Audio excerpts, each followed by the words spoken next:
spend time with your family? Sure I do. Good. Because a man who doesn't spend time with his family can never be a real man. If you're worried about security for your million, the Tatalias will guarantee it.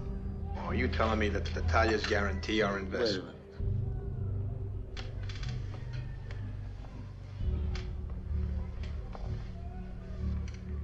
I have a sentimental weakness for my children, and I've spoiled them, as you can see. They talk when they should listen. But... Now, your new son-in-law, will give him something important. Never. Give him a living, but never discuss the family business with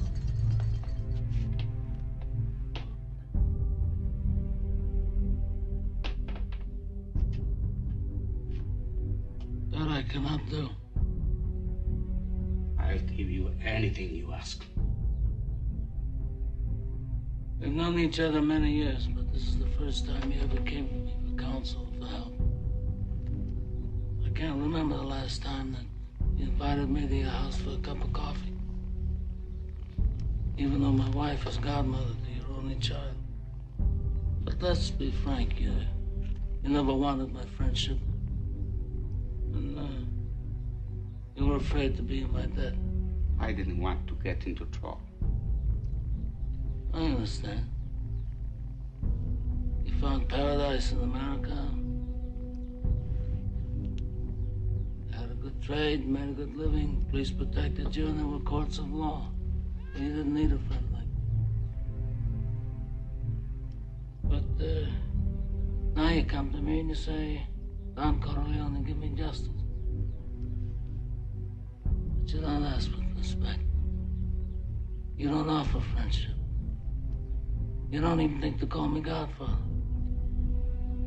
Instead, you come into my house on the day my daughter's to be married and you ask me to do murder. Money.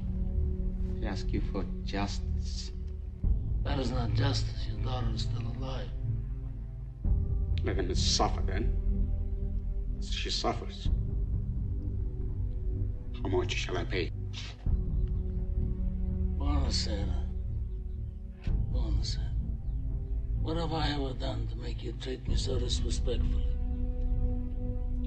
If you'd come to me in friendship, then the scum that ruined your daughter would be suffering this very day. And if by chance an honest man like yourself should make enemies, then he would become my enemies. And then they would fear you. What's the matter with you? I think your brain is going soft. From all that comedy you're playing with that young girl. Never tell anybody outside the family what you're thinking again. You once said that the day would come when Tessio and me could form our own family. Till today, I would never think of it. I must ask your permission. Well, Michael is now head of the family, and if he gives his permission, then you have my blessing. When I meet with the Tatalia people, should I insist that all these drug middlemen have clean records? Mention it. Don't insist.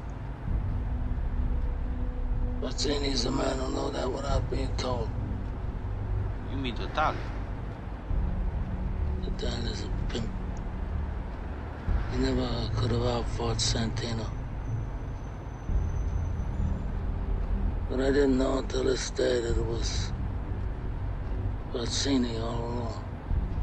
Forgive me, Godfather, but with you gone, me and Pete will come under Barzini's thumb sooner or later. And I hate that goddamn Barzini. In 6 months' time, there won't be nothing left to build on. You have faith in my judgment? Yes. Do I have your loyalty? Yes, always, Godfather. Don't be a friend to Michael. Do as he says.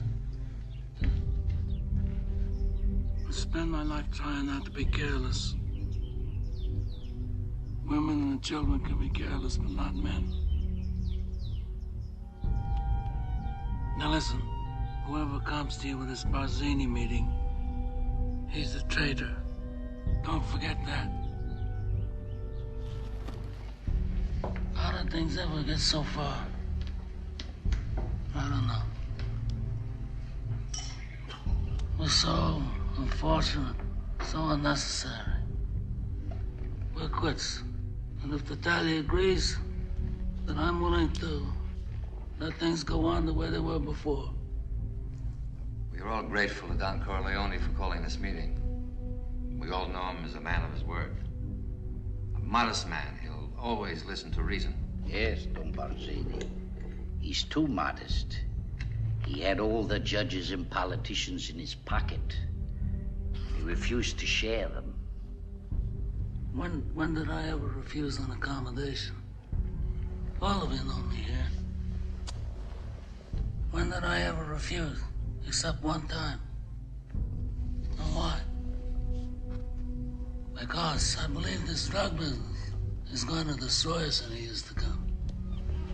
I mean, it's not like gambling or liquor, or even women, which is something that most people want nowadays and is forbidden to them by the bits and avanti of the church. Even the police departments that have helped us in the past with gambling and other things are going to refuse to help us when it comes to narcotics. And I believed that then, and I believe that now. I hope that we could come here and reason together. And as a reasonable man, I'm willing to do whatever's necessary to find a peaceful solution to these problems. Then we are agreed. The traffic in drugs will be permitted, but controlled. And Don Corleone will give her protection in the East, and there will be the peace. But I must have strict assurance from Corleone. As time goes by and his position becomes stronger, will he attempt any individual vendetta? Look, we are all reasonable men here. We don't have to give assurances as if we were lawyers. You talk about vengeance. Is vengeance gonna bring your son back to you? Or my boy to me? I forgo the vengeance of my son. But I have selfish reasons. My youngest son was forced to leave this country because of this Salazzo business. All right, I have to make arrangements to bring him back here safely, clear of all these false charges. But I'm a superstitious man. And if some unlucky accident should befall him, if he should get shot in the head by a police officer, or if he should hang himself in his jail cell, or if he's struck by a bolt of lightning, then I'm going to blame some of the people in this room. And that I do not forgive.